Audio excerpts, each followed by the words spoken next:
আসসালামু আলাইকুম। সবাইকে স্বাগত জানাচ্ছি আমার দেশ মিড ডে নিউজে। সঙ্গে আছি নাইমুল ইসলাম। শুরুতেই জানিয়ে দেব সংবাদ শিরোনাম। মির্জা ফখরুল হচ্ছেন দেশের 23তম রাষ্ট্রপতি, পদত্যাগ করেছেন মহাসচিব পদ থেকে। রাষ্ট্রপতি পদে কর্নেল অলির পক্ষে 11 দলীয় জোটের মনোনয়ন জমা। রাষ্ট্রপতি নির্বাচন স্থগিত চেয়ে রিট। প্রধানমন্ত্রীর সঙ্গে মার্কিন 25 কোম্পানির আলোচনা ফলপ্রসূ হয়েছে, মাহদি আমিন।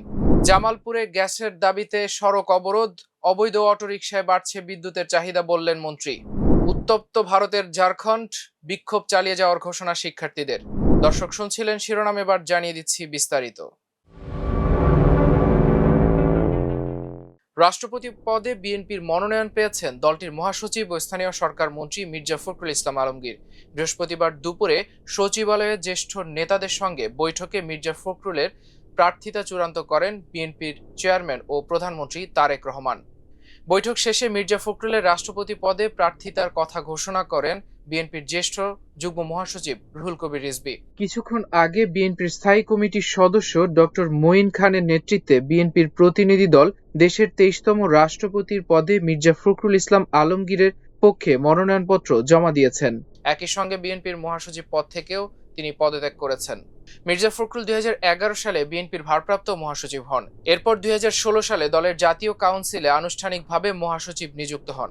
দীর্ঘ এই সময়ে তিনি বিএনপির অন্যান্য শীর্ষ নেতায় পরিণত হন। বিশেষ করে দলের দুই প্রধান নেতা খালেদা জিয়ার কারাবন্দিত্ব এবং তারেক রহমানের লন্ডনে নির্বাসনের পুরো সময় তিনি দলের গুরুত্বপূর্ণ নেতৃত্বে ছিলেন। এর মধ্যে আওয়ামী লীগ সরকারের সময় তিনি 6 বার কারাগারে যান। বিগত সরকারের নানামুখী নির্যাতন ও প্রতিকূলতার মুখে তিনি দলের নেতৃত্ব দিয়েছেন। রাজনীতিতে তিনি একজন গ্রহণযোগ্য নেতা হিসেবে পরিচিতি লাভ করেন। নির্বাচন কমিশন ঘোষিত তফসিল অনুযায়ী বৃহস্পতিবার বিকেল 4টার মধ্যে রাষ্ট্রপতি পদে প্রার্থীদের মনোনয়নপত্র জমা দিতে হবে। এরপর প্রার্থিতা যাচাই বাছাই করা হবে। 18ই আগস্ট প্রার্থিতা প্রত্যাহারের শেষ দিন। এরপর একাধিক প্রার্থী থাকলে 20 আগস্ট রাষ্ট্রপতি পদে ভোট গ্রহণ হবে। 11 দলীয় জোটের প্রার্থী কর্নেল অবসরপ্রাপ্ত অলি আহমেদের পক্ষে রাষ্ট্রপতি পদে মনোনয়নপত্র জমা দেওয়া হয়েছে। বৃহস্পতিবার জামায়াতের এমপি হামিদুর রহমান আজাদ তার পক্ষে রিটার্নিং কর্মকর্তা ও সিএসি এএমএম নাসির উদ্দিনের কাছে নির্বাচন ভবনে মনোনয়নপত্র জমা দেন। এ সময় রাশেদ প্রধান, নাসির উদ্দিন পাটোয়ারি সহ আরো অনেকেই উপস্থিত ছিলেন। সংবিধানের 70 অনুচ্ছেদের অবৈধ চ্যালেঞ্জ ও রাষ্ট্রপতি নির্বাচনের তফসিল স্থগিত চেয়ে রিট আবেদন দায়ের করা হয়েছে। বৃহস্পতিবার সকালে সুপ্রিম কোর্টের আইনজীবী অ্যাডভোকেট ইউনুস আলীর আকন্দ এর রিট দায়ের করেন। আগামী রোববার এই রিটের উপর শুনানি হতে পারে। সংবিধানের 70 অনুচ্ছেদে বলা হয়েছে, কোনো নির্বাচনে কোনো রাজনৈতিক দলের প্রার্থীরূপে মনোনীত হইয়া কোনো ব্যক্তি সংসদ সদস্য নির্বাচিত হইলে তিনি যদি উক্ত দল হইতে পদত্যাগ করেন অথবা সংসদে উক্ত দলের বিপক্ষে ভোট দান করেন, তাহা হইলে সংসদে তাহার আসন শূন্য হইবে।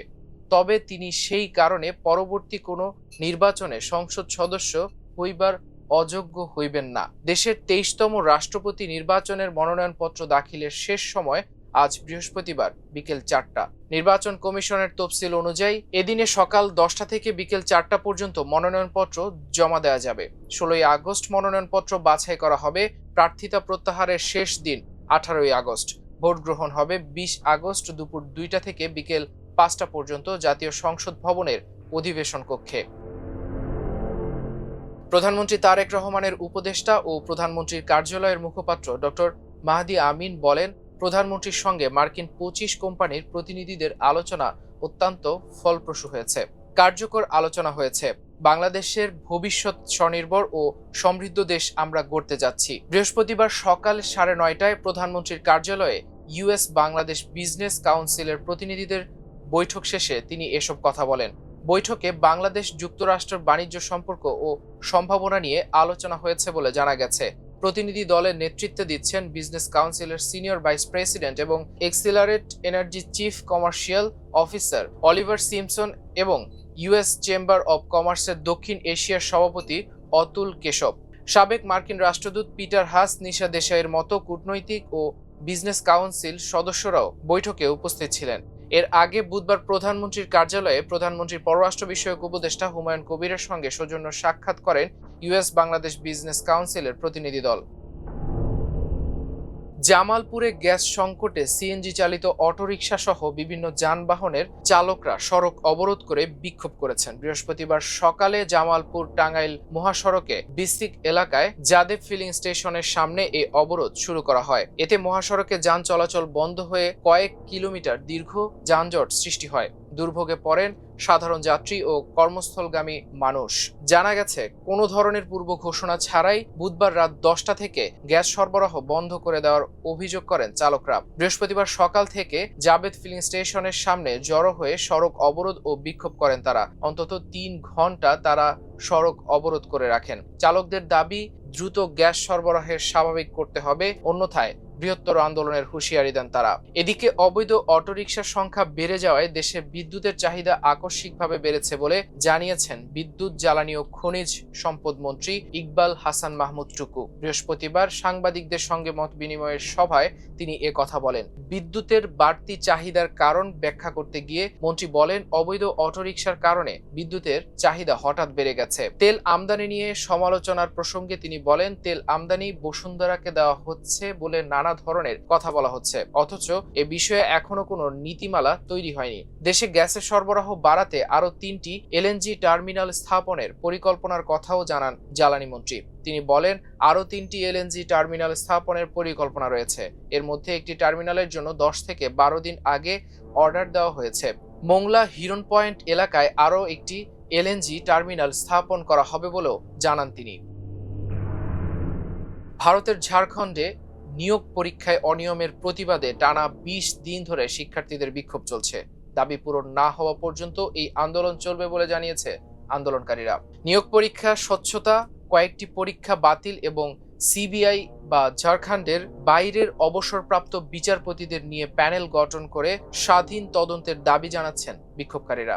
রাজ্যের সাবেক মুখ্যমন্ত্রী রঘুবর দাস 1 সপ্তাহের মধ্যে সিবিআই তদন্তের দাবি না মানলে অনশনের হুঁশিয়ারি দিয়েছেন। রাজ্য সরকারের বিরুদ্ধে আন্দোলন দমনের অভিযোগ তুলেছে বিজেপি। অন্যদিকে বিজেপির বিরুদ্ধে আন্দোলনকে রাজনৈতিক স্বার্থে ব্যবহারের পাল্টা অভিযোগ করেছেন ঝাড়খণ্ডে ক্ষমতাসীন কংগ্রেস।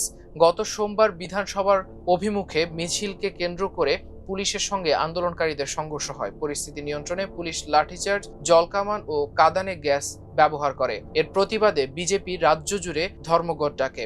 অনশনে অসুস্থ জেএলকেএম নেতা দেবেন্দ্রনাথ মাহাতো হাসপাতালে চিকিৎসাধীন। আরো 4 অনশনকারী শিক্ষার্থী হাসপাতালে ভর্তি রয়েছেন। সরকার ও শিক্ষার্থী প্রতিনিধিদের মধ্যে 6 দফা বৈঠক হলেও এখনো অচল অবস্থা কাটেনি। মুখ্যমন্ত্রী হেমন্ত সোরেন নিয়োগ পরীক্ষা সংস্কারের প্রতিশ্রুতি দিয়ে 14তম জেপিএসসি পরীক্ষা বাতিলের আশ্বাস দিয়েছেন। পাশাপাশি তিনি বিজেপির বিরুদ্ধে আন্দোলনকে রাজনৈতিক লাভের জন্য ব্যবহারের অভিযোগ করেছেন। দর্শক, ছিল আমার দেশ মিড ডে নিউজে এতক্ষণ সঙ্গে থাকার জন্য অশেষ কৃতজ্ঞতা। আল্লাহ হাফেজ।